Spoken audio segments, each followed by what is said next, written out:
It began in healthy-looking pigs, months, perhaps years ago. A new coronavirus spread silently within herds. Gradually, farmers started getting sick.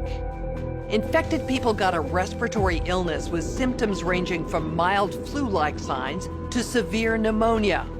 The sickest required intensive care. Many died. Experts agree unless it is quickly controlled, it could lead to a severe pandemic, an outbreak that circles the globe and affects people everywhere. The mission of the Pandemic Emergency Board is to provide recommendations to deal with the major global challenges arising in response to an unfolding pandemic. The board is comprised of highly experienced leaders from business, public health, and civil society. We could be looking at double the number of cases in 1 week and 16 times as many in a month if we are not able to stop the spread. That would be on the order of 500,000 cases, and it would continue to rise exponentially. In 3 months, we could be approaching 10 million cases. We're at the start of what's looking like it will be a severe pandemic. And there are problems emerging that can only be solved by global business and governments working together.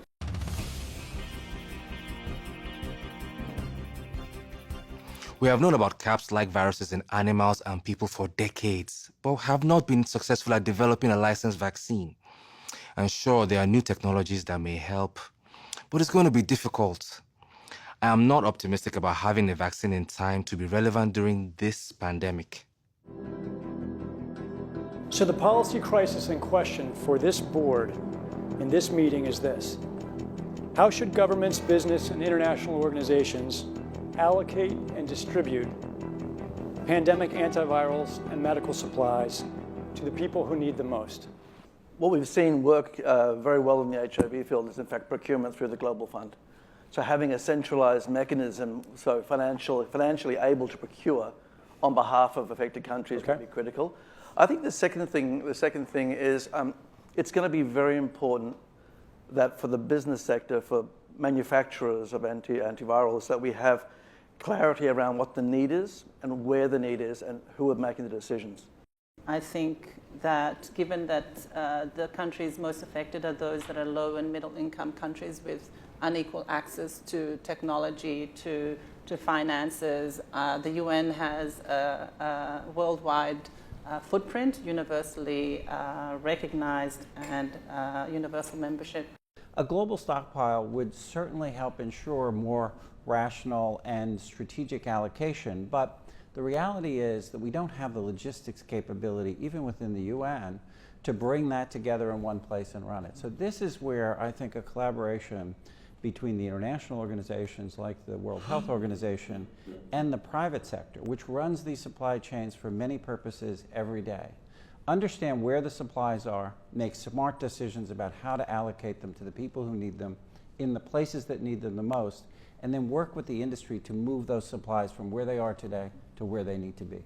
Just to underscore the point that cooperation among supply chain providers or businesses that have huge supply chains can add a lot of efficiency to the whole process. The question is, can you, through this international mechanism, really promote commitments to doing this as quickly as possible and give people a sense that actually if they contribute more, that they will have a better chance of protecting their own populations and their country's security and health. So to be completely clear, most of this production would already be committed in contracts. Yes. It is almost unheard of that people are producing product without having a forward commitment for the consumption of that product. So the first thing that needs to be done, because this is not something that the countries currently control, unless countries are going to bring about emergency situations and co-opt an existing supply chain. I think it's not likely, I agree, that countries are not going to buy countermeasure to put into a global supply without retaining a large portion of it for themselves.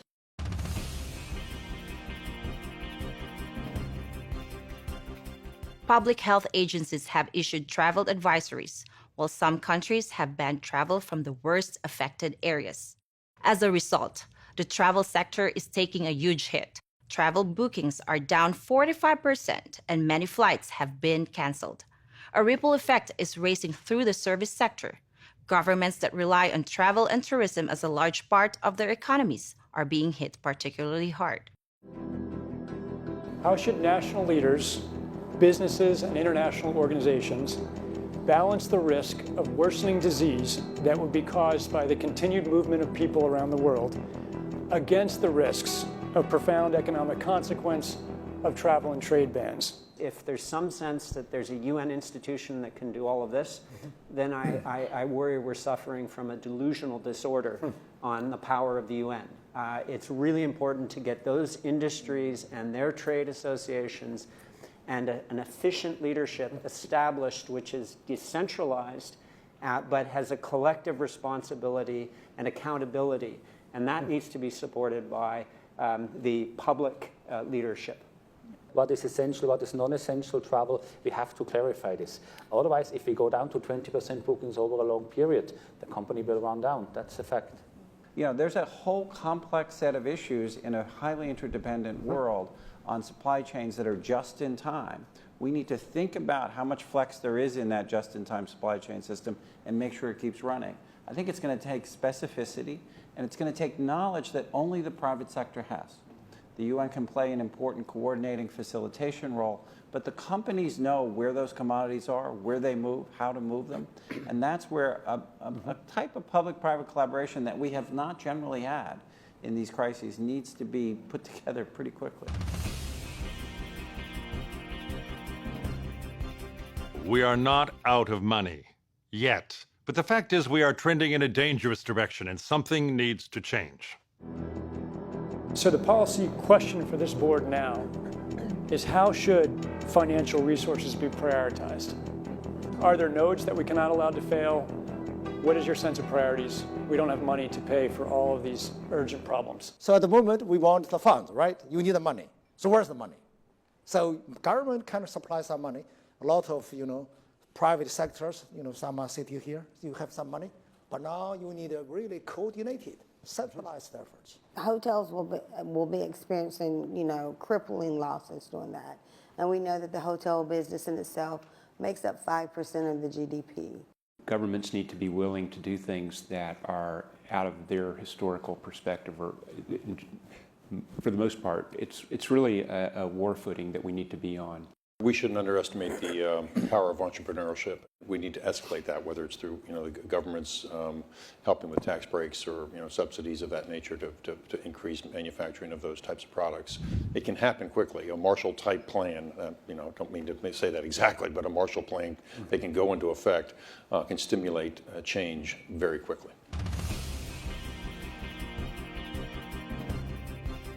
Countries are reacting in different ways as to how best to manage the overwhelming amounts of dis and misinformation circulating over the internet. In some cases, limited internet shutdowns are being implemented to quell panic. How much control of information should there be, and by whom? And how can false information be effectively challenged? And what if that false information is coming from companies or from governments? I think it's very important that we make sure that there is concise communication with all healthcare facilities where these patients are being treated so that there isn't mass panic. We're at a moment where the social media platforms have to step forward and recognize the moment to assert that they're a technology platform and not a broadcaster is over. They, in fact, have to be a participant in broadcasting accurate information and partnering with the scientific and health communities to counterweight, if not flood the zone of accurate information, because to put the genie back in the bottle of the misinformation and disinformation is nigh impossible. One thing we haven't spoken about, and I'm wondering whether it's time to talk about this, is a step up from the part of the governments on enforcement actions against fake news. I personally do not believe that trying to shut things down in terms of information is either practical or desirable. And we do have, I think, a couple of strategies that are available to us, one of which is the flood strategy, second of which is relying and informing and equipping trusted sources of information with the facts so they can then pass that on. But we also need to actually think about a technological answer to this.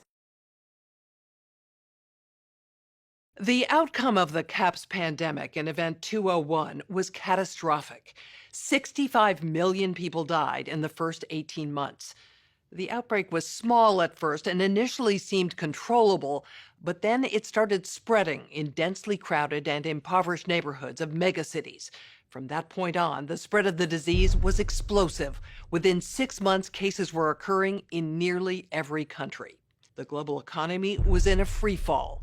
The GDP down 11%. Stock markets around the world plummeted between 20 and 40% and headed into a downward cycle of fear and low expectation. Businesses were not borrowing, banks were not lending. Everyone was just hoping to hunker down and weather the storm. Economists say the economic turmoil caused by such a pandemic will last for years, perhaps a decade. The societal impacts, the loss of faith in government, the distrust of news, and the breakdown of social cohesion could last even longer. We have to ask, did this need to be so bad? Are there things we could have done in the 5 to 10 years leading up to the pandemic that would have lessened the catastrophic consequences? We believe the answer is yes. So, are we as a global community now finally ready to do the hard work needed to prepare for the next pandemic?